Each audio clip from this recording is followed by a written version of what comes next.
오늘은 네 번째입니다. 큰 물고기 뱃속에서라는 제목으로 좀 말씀을 보시겠습니다. 지난 시간에 이어서 말씀이 기억나시죠? 요나의 스토리는 아주 다이나믹하고 또 그렇게 복잡하지 않죠. 자, 거센 풍랑이 갑자기 몰아쳤죠. 그 배가 파손할 위기에 처합니다. 요나가 어떻게 했습니까? 자기를 희생하기로, 또 제비에 뽑혔으니까 뭐 하는 수 없기도 하고 자기를 희생하기로 작정하죠. 자기 때문에 일어난 풍랑이잖아요. 그러니까 자기 때문에 그 배에 탄 다른 사람들을 죽게 할 수는 없죠. 그래서 그런 이제 다른 사람들을 구하고자 하는 마음도 분명히 있었을 것입니다. 그렇다고 해서 요나가 하나님께 다시 순종하고 자기를 설득하신 하나님 말씀을 듣고 회개하고 그 사명을 다시 따라갈 마음은 없었죠. 니느웨로 가서 하나님 말씀대로 그렇게 심판을 전할 마음은 없었습니다. 차라리 죽고자 했죠. 그것은 죽기보다 싫었던 것입니다. 그래서 결국은 뱃사람들에 의해서 요나는 바다로 던져졌습니다. 자, 폭풍 속에 지금 던져진 거잖아요. 그렇다고 구명조끼를 입은 것도 아니고 맨몸으로 폭풍 가운데 그 바닷물에 던져졌습니다. 사실 이러면 끝나는 거죠. 뭐 어떻게 여기서 살아나올 수가 있겠습니까? 그러나 요나는 포기하였을지 몰라도 여호와께서는 그를 포기하지 않으셨습니다. 네. 자, 1장 17절 보실까요? 우리 같이 한번 읽어보겠습니다. 1장 17절. 시작. 여호와께서 이미 큰 물고기를 예비하사 요나를 삼키게 하셨으므로 요나가 밤낮 3일을 물고기 뱃속에 있으니라. 네, 참 신비한 일이긴 한데 하나님께서 큰 물고기를 이미 예비하셨습니다. 기다리게 하셨죠. 그래서 요나가 파도에 휩쓸려서 익사하기 전에 요나를 삼키게 하십니다.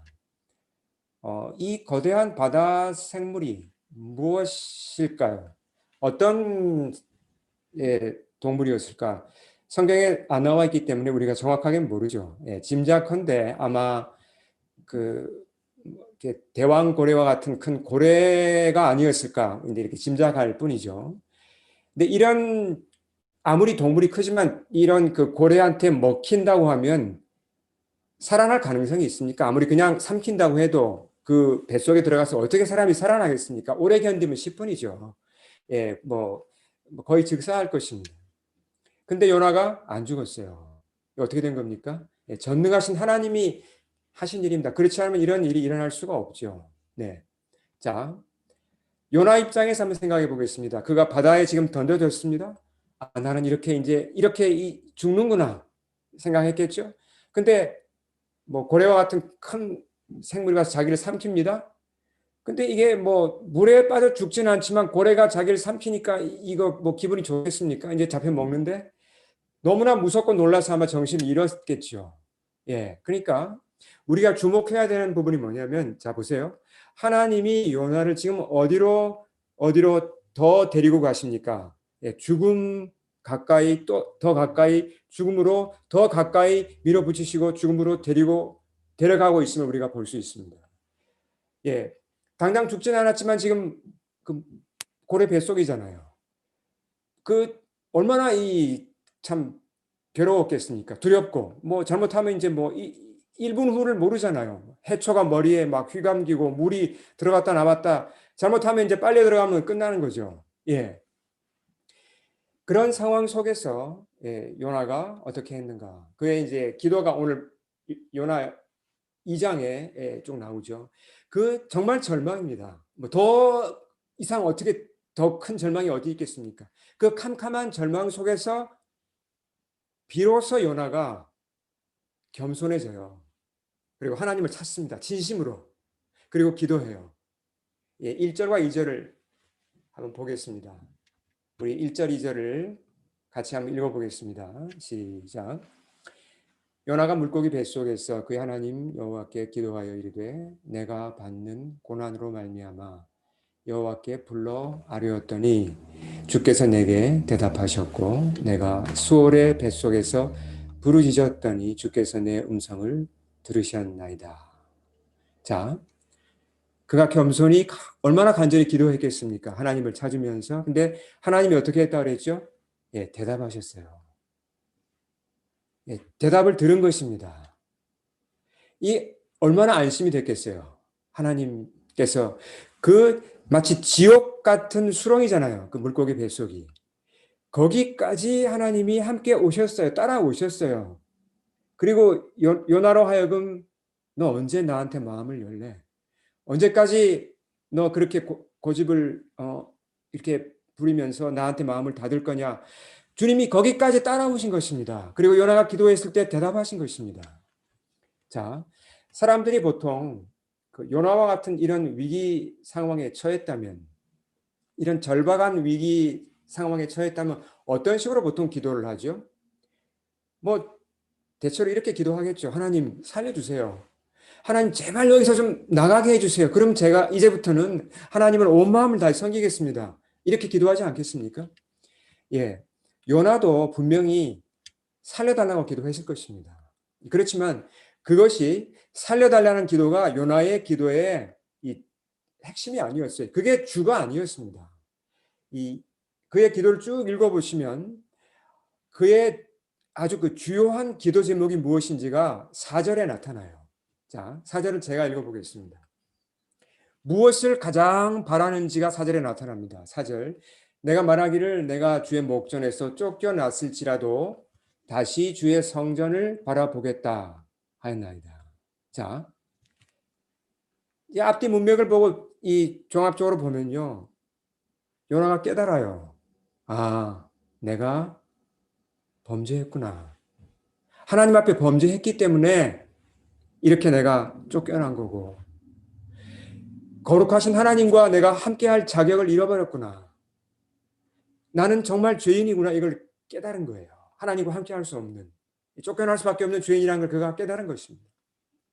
그리고 그가 이제서야 자기 영혼 속에 있는 깊은 소원을 확인합니다. 아, 내가 정말 바라는 건 이거였구나. 뭘 바란다고 그랬습니까?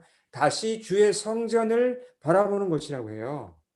물고기 뱃속에서 심지어 나가는 그것보다 더 그가 원하는 것이 주의 성전을 바라보는 거라고 합니다. 주의 성전이 무엇을 상징합니까? 여호와의 임재를 상징합니다. 그러니까 요나가 지금 그의 영혼 깊은 곳에서부터 간절히 바라는 소원을 한 가지로 요약한다면 그것은 하나님과 함께 있고 싶습니다. 하나님이 이렇게 귀한지 제가 그전에는 몰랐습니다. 이 고백이 그 속에서 지금 나온 것입니다. 요나가 변했죠. 얼마 전까지만 해도 하나님과 격하게 논쟁했잖아요. 뭐 그냥 대놓고 불순종하고 그렇게 막 나왔던 요나가 이제는 완전히 바닥에 엎드려서 겸손히 하나님의 자비를 구해요. 긍휼을 구하고 있습니다. 사실 지금 그 고래 뱃속에서 그가 언제 죽을지 모르잖아요. 그런데도 6절 보시면 이렇게 고백합니다. 사실 뭐 보자 우리는 요나가 이미 구원 그 3일 만에 나왔다는 걸 알지만 요나는 몰랐잖아요. 그 물고기 뱃속에 들어가 있을 때 그는 몰랐습니다. 앞일을. 근데 6절에서 이미 이렇게 고백합니다. 나의 하나님 여호와여 주께서 내 생명을 구덩이에서 건지셨나이다 라고 고백을 해요. 이미 건지셨다고. 참 놀랍죠. 그러니까 요나가 지금 이제 비로소 하나님을 인격적으로 알게 되고 만난 겁니다. 하나님 이런 분이었구나. 그가 하나님을 만나니까 하나님이 나를 반드시 구원하신다. 이 구원에 대한 확신을 얻어요. 하나님 나를 여기서도 이 뱃속에서도 나를 내어 보내시겠구나. 그런 어떤 이제 주님과 통하는 거죠. 예. 그래서 구절을 보시면 그가 물고기 뱃속에서 이렇게 나온 다음에 찬양 예배를 드린 게 아니에요. 감사 예배를 드린 게 아니에요. 그 뱃속에 있을 때 하나님께 감사하다고 예배를 드려요. 자, 9절 보시면 그런 내용이 나와 있습니다. 놀랍지 않습니까? 어떻게 참 그 상황이 해결된 게 없는데도 주님을 깊이 만나면 이런 변화가 올 수 있다는 것입니다. 자, 학자들에 따르면 요나가 정말 그 거듭난 게 언제일까? 정말 그 영적인 눈이 떠지고 처음으로 하나님을 나의 하나님으로 고백하고 하나님께 항복한 게 언제일까? 물고기 뱃속에 있을 바로 이때라고 여러 학자들이 그렇게 얘기를 합니다. 요나가 이 회개한 사건, 물고기 뱃속에서 회개한 사건 속에는 그 몇 가지 중요한 메시지들이 들어 있습니다. 그 중에 하나가 잘 들으시기 바랍니다. 이 지금 요나의 이 고래 뱃속에서 회개한 이 사건 속에 담긴 중요한 메시지 그 하나가 뭐냐면 죽음에 관한 거예요. 사람이 죽음에 가까이 가야 하나님께 항복한다는 것입니다. 죽음에 가까이 가야 하나님을 인격적으로 제대로 만날 수 있다는 것입니다. 그 얘기를 여기서 하는 거예요. 자,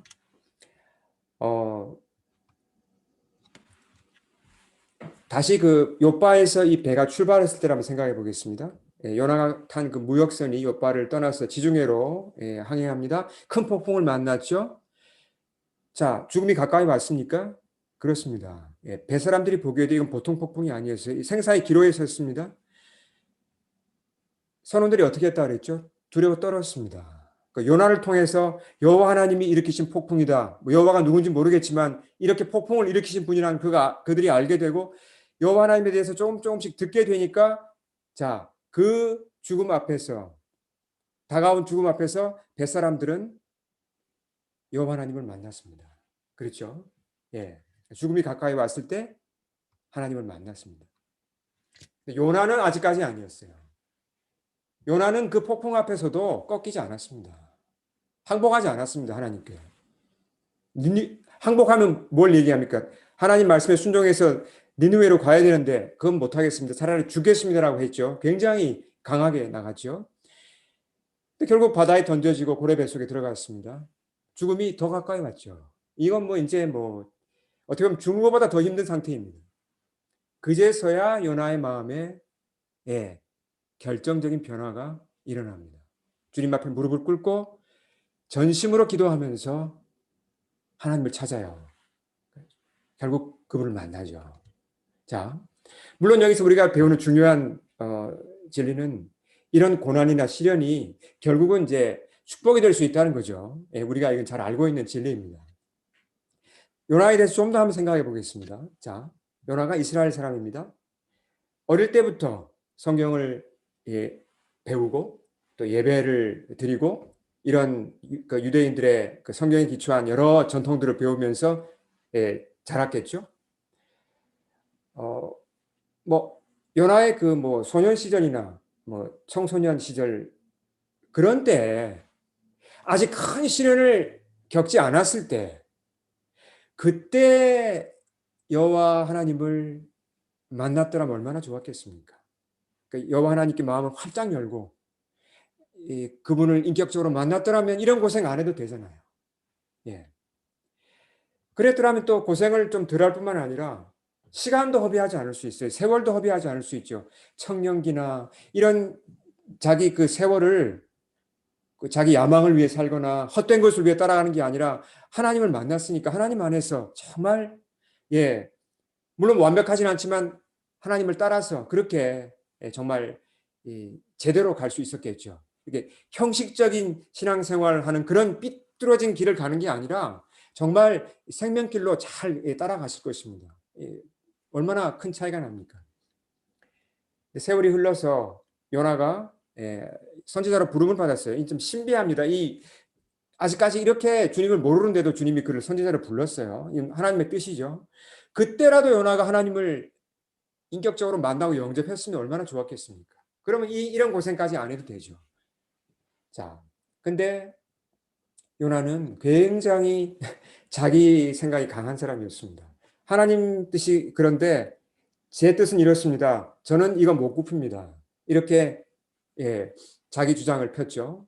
그러다가 어떻게 됐습니까? 결국 도망갔고 폭풍을 만났고 그 와중에 뱃사람들은 구원을 받았지만 요나는 아니었죠. 끝까지 항복하지 않다가 이제 고래 뱃속에 들어가서 그때 비로소 요나가 하나님께 항복하고 하나님 당신이 제 생명의 주인이십니다라고 처음으로 그가 고백한 거죠. 네, 자, 제 얘기를 잠깐 참고로 말씀드리면요. 그 아시는 것과 같이 저는 이제 그 믿는 가정에 태어났고 제 어머니의 신앙을 물려받았습니다. 약 한 19살에서 한 20살 사이에 그 무렵에 이제 주님을 인격적으로 만났어요. 그 후에는 이제 교회에서 또 대학생 선교 단체에서 열심히 배우고 예배드리고 또 봉사하고 여러 이제 그런 교회 활동을 열심히 하였습니다. 그렇게 거듭난 후로는 한 번도 곁길로 새진 않았어요. 물론 제가 뭐 성장이 느리고 그런 면은 있었겠지만 뭐 이렇게 요나처럼 이렇게 곁길로 가진 않았습니다. 그냥 주님 안에 붙어서 꾸준히 이렇게 자라왔습니다. 근데 그 요나와 같은 사람들이 주위에 보면 있더라고요. 그러니까 요나처럼 이렇게 주님께 멀리 떨어져서 이렇게 반항하거나 뭐 주님 잊어버리고 살다가 아주 그냥 드라마틱하게 주님을 만나고 변화되는 사람들이 있잖아요. 그런 간증들을 여러분 들어보셨죠? 그런 간증을 들으면 제가 부러웠어요. 와, 참 부럽다. 나도 저렇게 하면 좀 극적으로 뭔가 이렇게 변화를 체험하고 주님을 만나봤으면 좋을 텐데 나는 이렇게 너무 일찍 주님을 알게 돼가지고 이거 좀 이렇게 미지근한 것 같고 좀 이렇게 뭔가 좀 뭔가 이렇게 좀 화끈한 게 없다. 좀 그런 이제 그 좀 아쉬움이 있었습니다. 예. 보면 이제 그런 이제 요나 같이 막 그렇게 강하게 반발하던 사람들 뭐 그러다가 뭐 하나님의 음성을 듣고 또 뭐 환상을 보기도 하고 그러면서 그냥 꼬꾸라져서 회개하고 뭐 또 아니면 네, 주님 떠나서 그냥 왕창 실패해가지고 완전히 다 깨져서 그냥 밑바닥에서 일어나서 주님을 찾다가 만나가지고 그냥 인생이 완전히 그냥 그렇게 180도 변하는 사람들 간증을 들으면 와, 나보다 참 복받았구나 이런 생각이 제가 들었습니다. 예. 근데 시간이 흐르면서 그게 아니란 걸 제가 깨달았습니다. 아, 요나처럼 그렇게 막 살다가 끝까지 버텨보다가 돌아오는 게 꼭 좋은 건 아니구나. 물론 그렇게라도 돌아오면 좋죠. 그렇지만 되도록이면 일찍 주님을 만나고 그러니까 되도록이면 그렇게 큰 고난을 당하지 않고 크게 깨지지 않고 돌아오는 게 오히려 더 복된 거구나. 이걸 제가 알게 되었습니다. 예. 자, 그 예를 한번 들어보겠습니다. 성경에서 예수님이 그 다음 한번 볼까요? 들려주신 비유 중에 그 포도원 품꾼의 비유가 있습니다. 잘 아시죠? 이 비유가 저는 이 비유를 참 좋아하는데요. 이 기독교의 핵심을 이 복음의 핵심, 기독교의 핵심을 아주 흥미롭고도 정말 이해하기 쉽게 설명해 주는 그런 예수님의 비유입니다. 자, 그 얘기를 잠깐 한번 요약해 볼까요? 크고 잘 가꾸어진 포도원을 만들었죠. 어떤 분이, 그 포도원 주인이. 그리고 그 포도원에서 일할 직원들이라고 할까요? 뭐 품꾼이라고 할까요? 사람들을 모집하러 갑니다. 예. 이른 아침에 나갔죠. 뭐 아마 한 해뜰 무렵 한 6시쯤 나갔습니다. 그래서 그 인력 시장에 나가서 사람들 이제 뭐 일거리가 없는 사람들한테 우리 포도원에 들어와서 일하세요. 일자리를 주죠. 그래서 한 데나리온, 하루 품삯이잖아요. 한 데나리온을 약속하고 사람들이 들어와서 일을 시작합니다. 근데 아침 9시에 또 나갑니다. 12시에 또 나갑니다. 3시에도 나갑니다. 사람들을 계속 불러들여서 포도원에서 일할 수 있도록 합니다. 근데 이제 오후 5시가 되었는데 하루를 마감할 시간이 1시간밖에 안 남았어요. 근데 그때도 5시에도 나가서 사람들을 모집해 와서 일을 하도록 합니다. 예, 기억나시죠? 자, 근데 이제 하루 일과가 끝나고 그 품삯을 보수를 줄 시간이 되었죠. 자, 보수를 어떻게 줬습니까?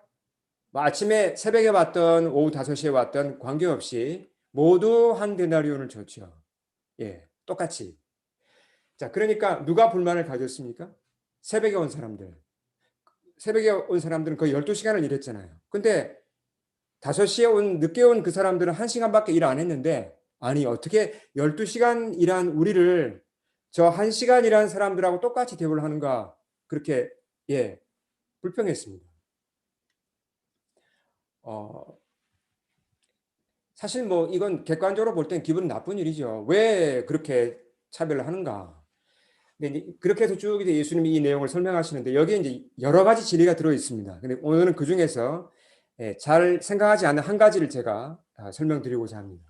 이 비유를 잘못 이해하면요. 이 비유를 좀 잘못 이해하면 어떻게 오해할 수 있냐면, 예수님이 포도원에 일찍 들어온 사람들보다 늦게 들어온 사람들을 더 사랑하시는구나. 더 좋아하시는구나. 이렇게 오해할 수가 있어요. 예. 심지어 주님이 이런 말씀까지 하셨어요. 그 비유에 보면 마지막에 결론으로, 자, 마태복음 20장 16절에 이런 말씀을 하시죠. 자, 화면 한번 볼까요? 제가 읽겠습니다. 이와 같이 나중된 자로서 먼저 되고 먼저 된 자로서 나중되리라. 자, 이 무슨 말씀이에요? 나중에 포도원에 들어온 사람이 먼저 되는 경우도 많다고 하십니다. 자, 그 무슨 말이에요? 그러니까 나중에 들어왔지만 오히려 처음 들어온 사람보다 더 성숙할 수 있고 더 많은 복을 받을 수 있다고 지금 말씀하시는 거죠. 예. 그러니까 참 더 오해하기가 쉽죠. 예수님은 너무 일찍 그렇게 이른 나이에 신앙생활 하는 거 별로 안 좋아하시는구나. 그냥 좀 늦게까지 막 이렇게 밖으로 돌아다니고 자기 마음대로 살다가 늦게 그냥 극적으로 회개하고 돌아오는 사람을 더 사랑하시는구나. 이렇게 오해할 수 있어요. 예. 아니면 이제 일찍 회개하고 어린 시절부터 주님을 따른 사람들 좀 잘못 생각하면 그렇잖아요. 좀 싱겁고 뭐 별로 이렇게 뭐 드라마틱한 게 없고 뭐 그런 사람보다 늦게까지 마음대로 그냥 돌아다니다가 죄 짓다가 극적으로 돌아오면 주님을 뜨겁게 사랑하니까 주님이 그렇게 나중된 자를 더 사랑하시는구나. 이건 오해입니다. 그 얘기를 하시는 게 아니에요, 지금 여기서. 예. 자, 제가 아는 어떤 분이 크리스찬 가정에서 태어났어요. 쭉 그 가정에서 자랐습니다. 부모님이 교회 열심히 봉사하시고 또 섬기시니까 이제 그 친구도 그 이제 그 형제도 예배에 거의 빠지지 않고 이제 비교적 성실하게 이렇게 주일학교 다니고 또 이렇게 청년부 하고 그렇게 했죠. 근데 이제 제가 그 형제랑 얘기할 기회가 있었는데 그 얘기를 해보면 주님께 이렇게 마음을 100%다 열지는 않더라고요. 그러니까 온전히 항복하는 게 아니라 그냥 이제 적당한 선에서 주님을 따르는 거죠. 예. 어, 그렇다고 해서 또 그 형제가 뭐 완전히 이제 나는 신앙생활이 흠이 없어 이것도 아니에요. 뭔가 이렇게 주님 안에 좋은 게 있다는 것도 알고 뭐 좀 은혜도 좀 체험한 그런 분입니다.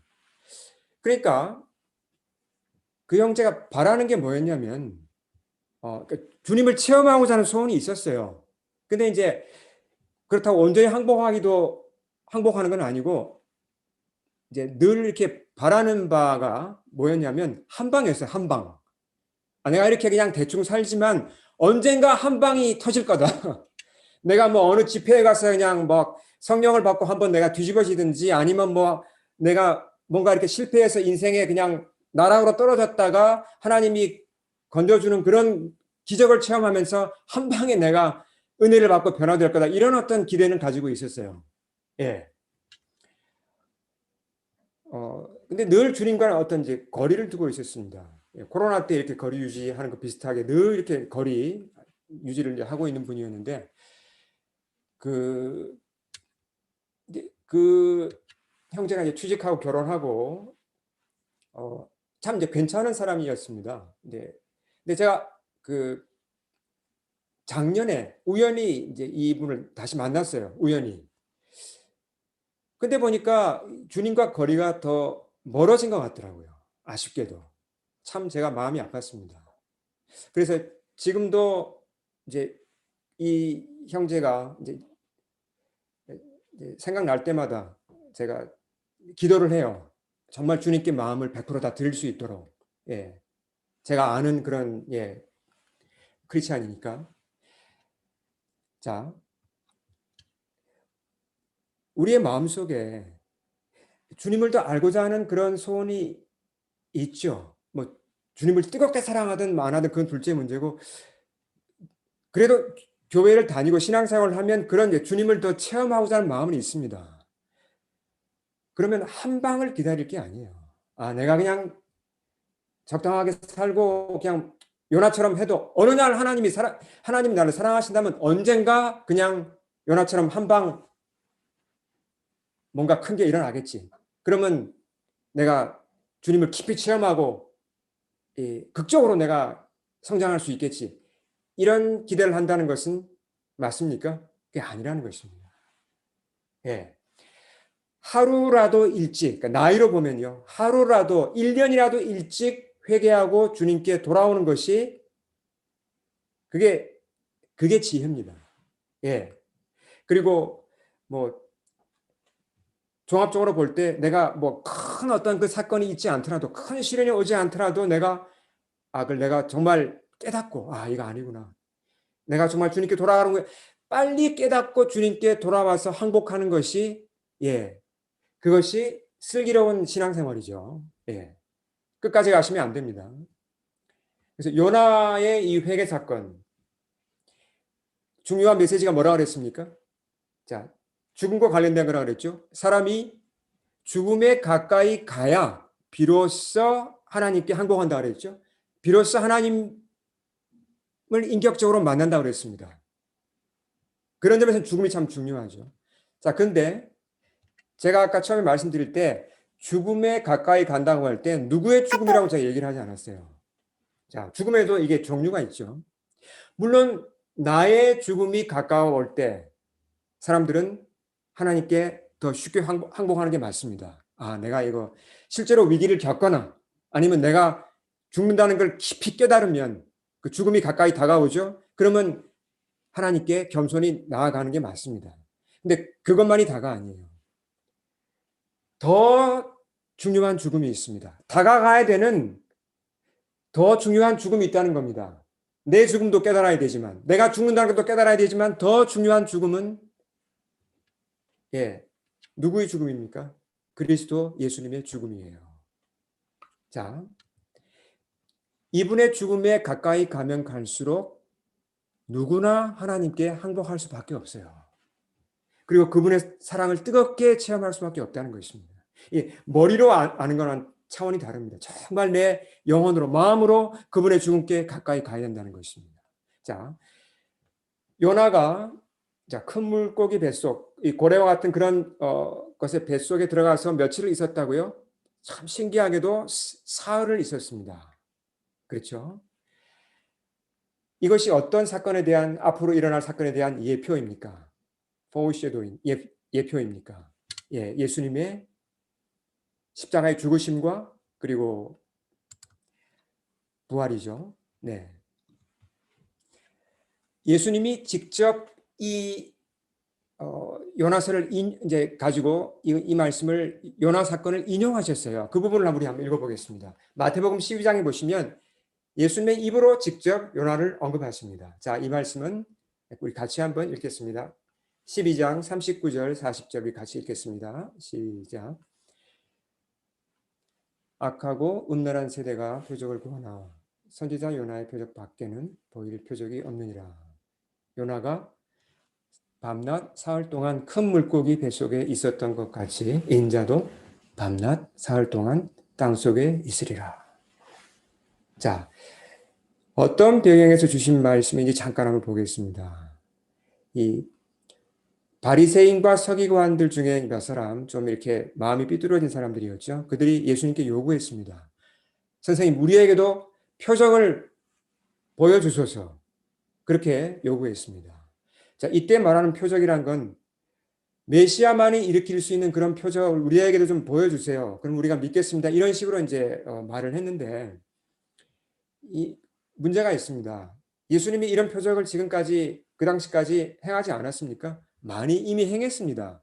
메시아만이 할 수 있는 표적을 이미 많이 행하셨어요. 근데도 이 사람들은 또 표적을 요구합니다. 목적이 뭡니까? 믿고자 하는 게 아니라 비판하고자 하는 거죠.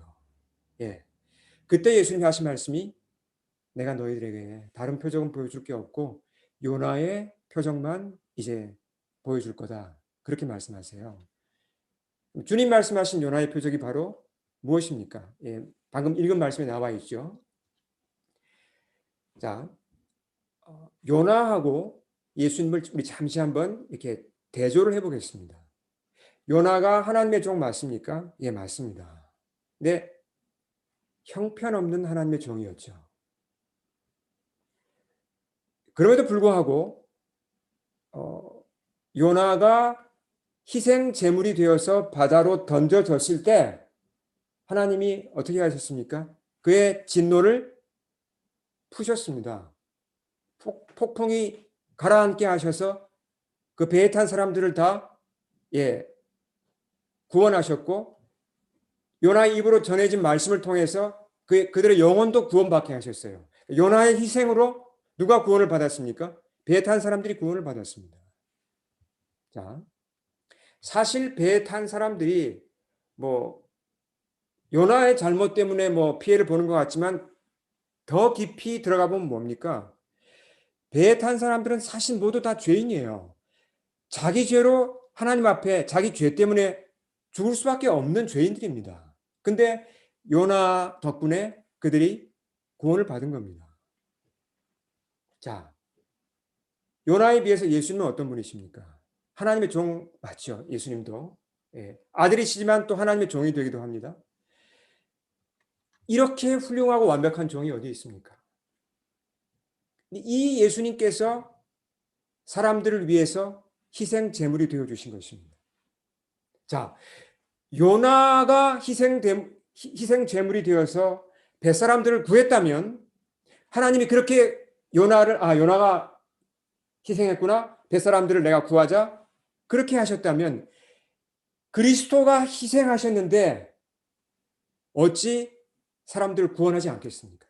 충분하고 넘치는 것입니다.